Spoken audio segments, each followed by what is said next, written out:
Welcome! Thank you so much for watching my video. My name is Breezy and I am a yoga teacher.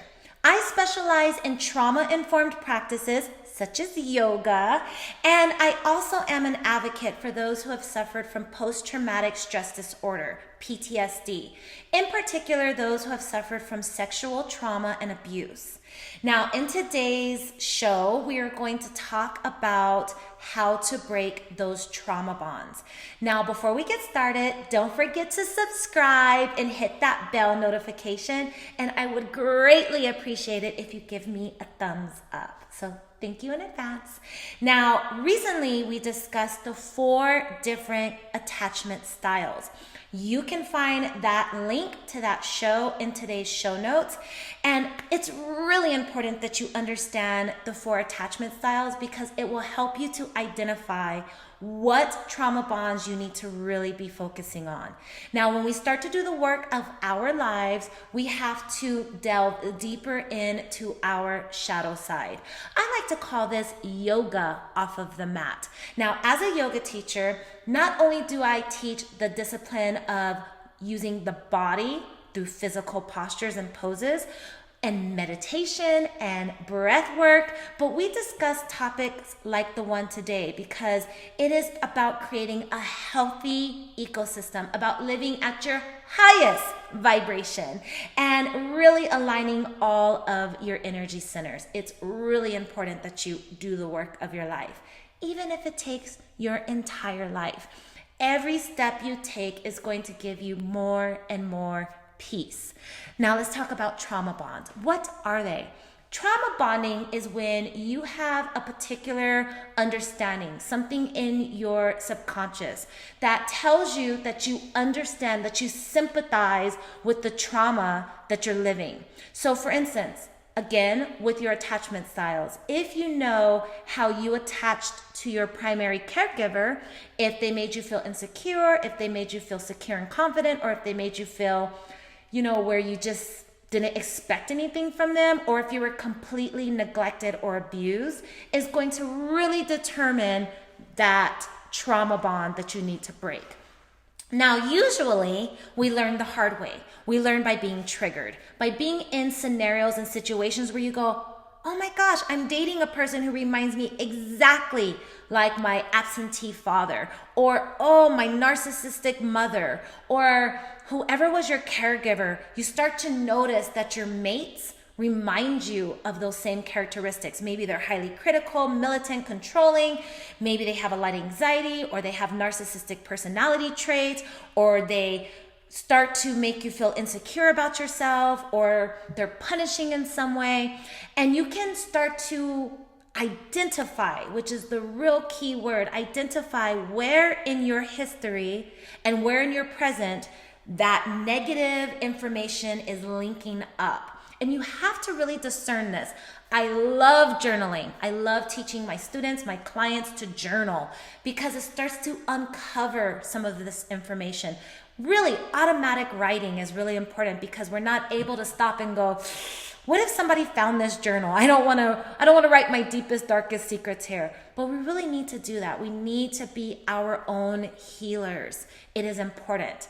Now, I have an entire podcast called Yoga Podcast with over 400 episodes.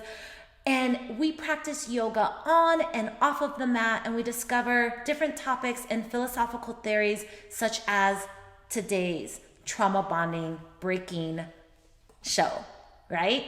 So I implore you to go ahead and look up lovebreezybreeyoga.com, check out Yoga Podcast, or find it on Spotify and Apple Podcasts or everywhere, and start to listen because it's going to help you step by step do the work.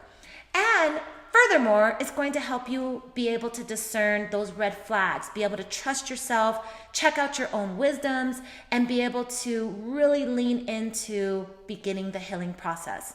So, with these trauma bonds, how do we begin to break them once we identify them? Now, you have to identify them first, right?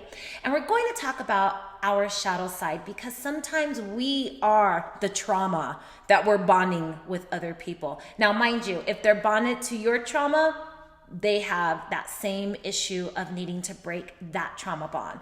I used to have this saying that if a man was attracted to me, then that meant he must be narcissistic or have narcissistic personality traits. And if I was attracted to the man, I must be attracted to a psychopath. He must be psychopathic or have some sort of psychopathy that I need to investigate. Now, I've since done so much work on healing in my life and understanding why I felt that way, why I was attracting those men and why I was attracted to certain men. And so now I can honestly say that I have a very secure disposition. It's very hard to trigger me. I feel aligned, and that doesn't mean that I cannot be triggered and that someone cannot make me feel in opposition with my own belief system. What it means is that I trust myself so much, so wholeheartedly, that I'm able to see the issues present themselves really early on, before I'm bonded with a person, before I've created intimacy with another, before I've allowed them into my sacred space, which we recently talked about. So it is really important to be able to do all of this because you are very important. Your life is very important.